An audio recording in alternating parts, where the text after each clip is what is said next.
இஸ்லாம் கல்விக்கு வழங்கியிருக்கக்கூடிய முக்கியத்துவம் பொதுவாக நம் எல்லோருக்கும் தெரிந்தது தான். இந்த உலகம் ஜாஹிலியத்தின் உச்சகட்டத்தில் இருக்கிறது. ஜாஹிலியத்தின் உச்சகட்டம் என்று சொன்னால் எல்லா விதமான அநியாயங்களும் பாவங்களும் இந்த உலகத்தில் நடந்து கொண்டிருக்கிறது. மிக மோசமான பாவம் என்ன என்று இப்போது நம்மிடம் கேட்டால் நாம் எல்லோருமே ஏகோபித்த நிலையில் சொல்வோம், இணை வைத்தல் என்று. ஹதீஸும் வருகிறது. மனிதன் செய்யக்கூடிய பாவங்களிலே மிக பயங்கரமான மோசமான பாவம் ஷிர்க் ஆகும். அந்த ஷிர்க் மிக மோசமான நிலையில் அந்த சமுதாயத்திலே இருந்தது.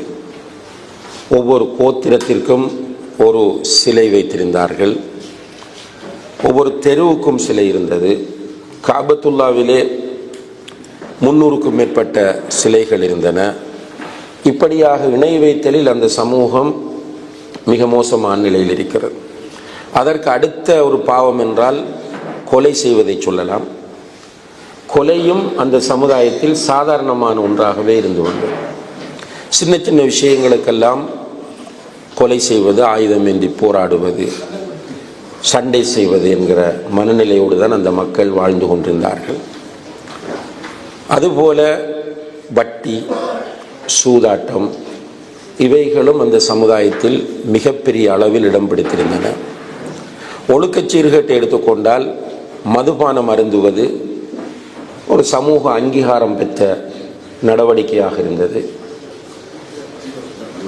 ஒவ்வொரு வீட்டிலும் மதுபான உற்பத்தி சாலைகள் இருக்கிற அளவுக்கு மதுபானத்தில் அந்த மக்களிடத்தில் ஈடுபாடு இருந்தது.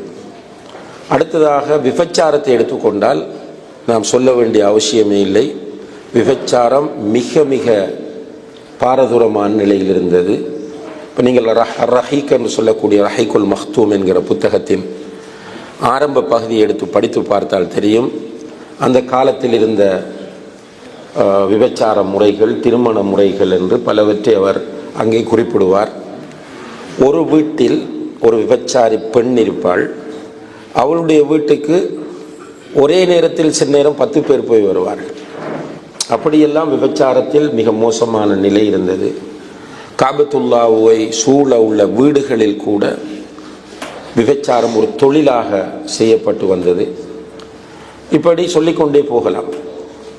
பெண்கள் மிக கேவலமாக நடத்தப்பட்டார்கள்.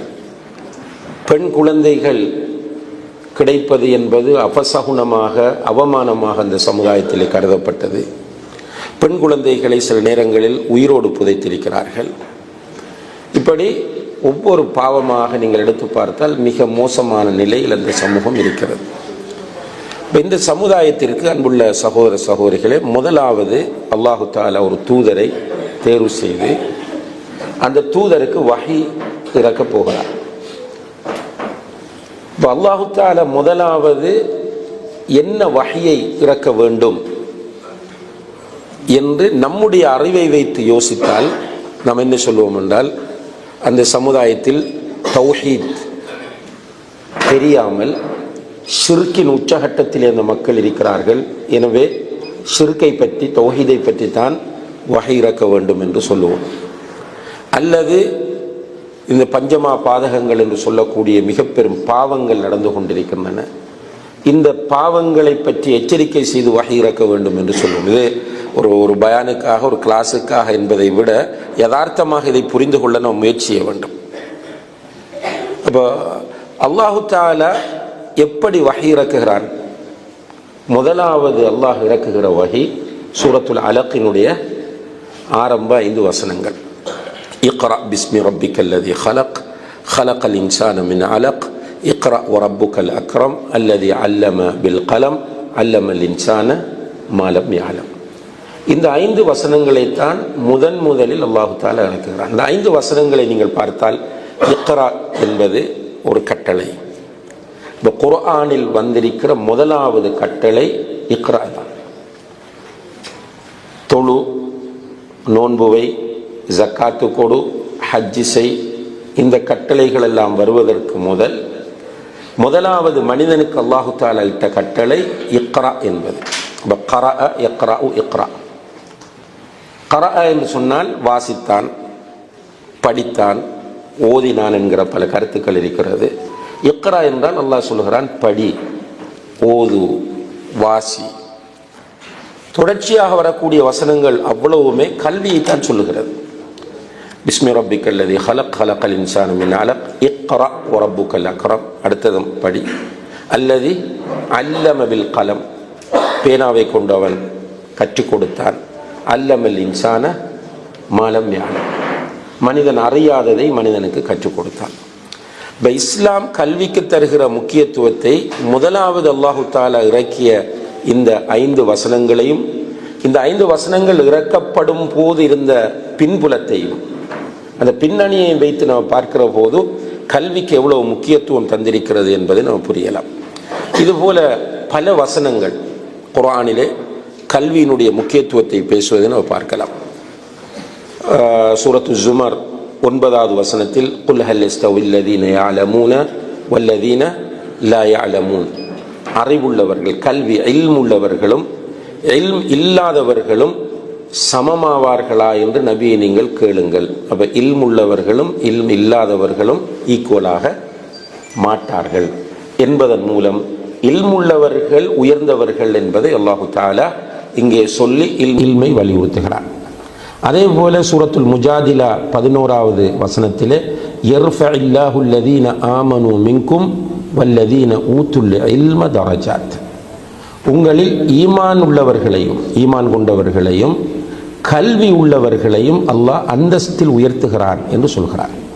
அங்கே கல்வி உள்ளவர்களும் கல்வி இல்லாதவர்களும் ஈக்குவல் ஆகுவார்களா என்று கேட்டுவிட்டு இந்த வசனத்தில் என்ன சொல்றான்? இல்லை, ஈக்குவல் இல்லை. கல்வி உள்ளவர்கள் உயர்ந்தவர்கள் என்பதை அல்லாஹு தஆலா சொல்கிறார். அதே போல சூரத்துல் பக்ரா 282வது வசனத்தில் வத்தகுல்லாஹ வயுஅல்லிமுக்குமுல்லாஹ், அல்லாஹுவை தக்வா செய்யுங்கள், அல்லாஹ் உங்களுக்கு கல்வியை தருவான். அப்ப தக்வாவை வளர்ப்பதனுடைய ஒரு நோக்கம் கல்வியை பெறுவது. அப்ப தக்வாவோடு சேர்த்து கல்வி அல்லாஹு தஆலா இங்கே வலியுறுத்துகிறார். அதே போல சூரத்துன் நஹல் 43வது வசனத்தில் ஃபஸ்அலு அஹ்ல ذிக்ரி இன் குன்தும் லா தஅலமூன், உங்களிடம் இல்ம் இல்லை என்றால், உங்களிடம் இல்ம் இல்லை என்றால் விஷயம் உள்ளவர்களிடம், இல்ம் இருக்கக்கூடியவர்களிடம் போய் நீங்கள் கேளுங்கள், அப்ப இல்மை தேடுங்கள் என்பது இந்த வசனத்தில் அல்லாஹு தஆலா சொல்கிறார்.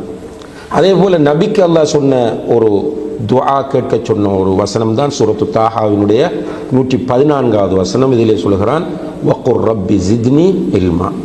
ரப்பி ஜித்னி இல்மா என்பது எல்லோருக்கும் தெரியும். என்னுடைய ரப்பே, எனக்கு நீ கல்வியை அதிகமாக தா. அன்புள்ள சகோதர சகோதரிகளை, இப்படி அதிகமாக தா என்று கல்வியை தவிர வேறொன்றையும் கேட்க சொல்லவில்லை. குர்ஆனில் கல்வியை தவிர வேறொன்றையும் அதிகமாக தருமாறு கேட்க சொல்லி அல்லாஹ் நபிக்கு கட்டளையிடவில்லை. இப்போ கல்வியினுடைய முக்கியத்துவத்தை புரிந்து கொள்வதற்கு, இஸ்லாம் கல்விக்கு எந்த அளவு முக்கியத்துவம் தந்திருக்கிறது என்பதை புரிந்து கொள்வதற்கு இந்த ஒரு சில வசனங்கள் மிக முக்கியமான சான்றுகளாம். இதுபோல நிறைய இருக்கிறது. நீங்கள் கல்வி தொடர்பாக தேடினால் மாஷா அல்லாஹ் இப்போது தாராளமாக உங்களுக்கு கிடைக்கும்.